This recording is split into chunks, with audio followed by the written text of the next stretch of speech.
J'en discutais avec lui, il me disait aussi un nul logique.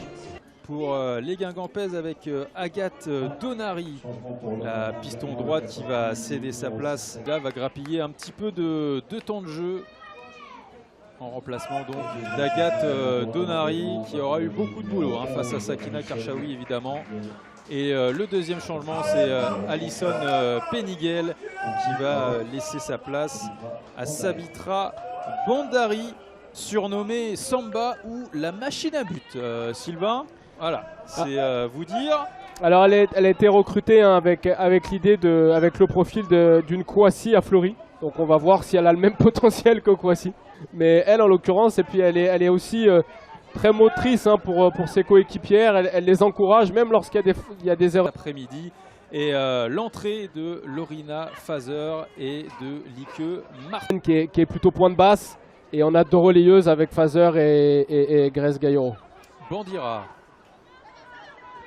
Cambo qui s'arrache pour écarter côté gauche avec Enora Giwa qui voulait servir Yango, mais là encore elles se sont pas comprises les deux Guingampaises. Avec Giwa avec du bout du pied qui trouve Bandari.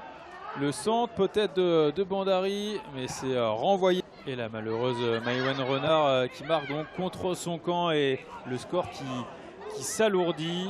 Et après la joie des Parisiennes, il y a eu un changement. C'est Jackie Grenen qui a ne pas en prendre encore plus que ça.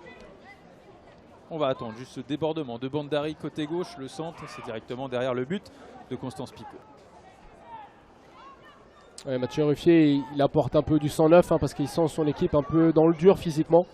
Des joueuses qui vont lui permettre qui va rentrer, ainsi que Marine Perea qui vont faire leur apparition sur la pelouse du campus PSG d'ici.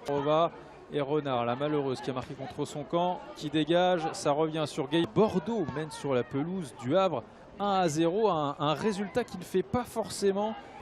Fazer, De Almeida.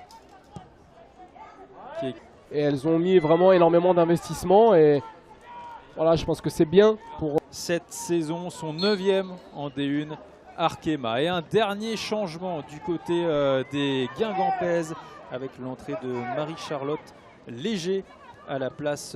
Ruffier, il fait du management. Il se goûter un peu à cette nouvelle pelouse, à ce superbe stade, à ces superbes installations. Et forcément, il faut aussi derrière concerner l'ensemble de son groupe pour qu'à l'entraînement, il y ait suffisamment d'intensité et d'opposition pour permettre à l'ensemble de son équipe d'améliorer son niveau.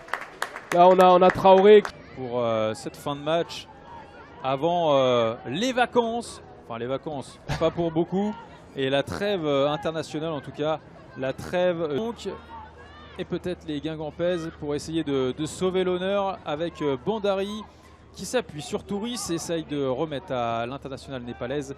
Mais à l'intérieur parce qu'elle touche des ballons, on sent que c'est une joueuse de foot. Elle aime avoir le ballon dans les pieds. Des meilleures joueuses de France, ça c'est sûr. De France, c'est sûr. Et voire même d'Europe. Et si c'est pas but de Grace Gaillero, un but contre son camp de Maïwen Renard et un doublé de Grace Gaillero. Sylvain, on va revoir les buts. Je vous laisse en tout cas résumer cette partie face à ces gars.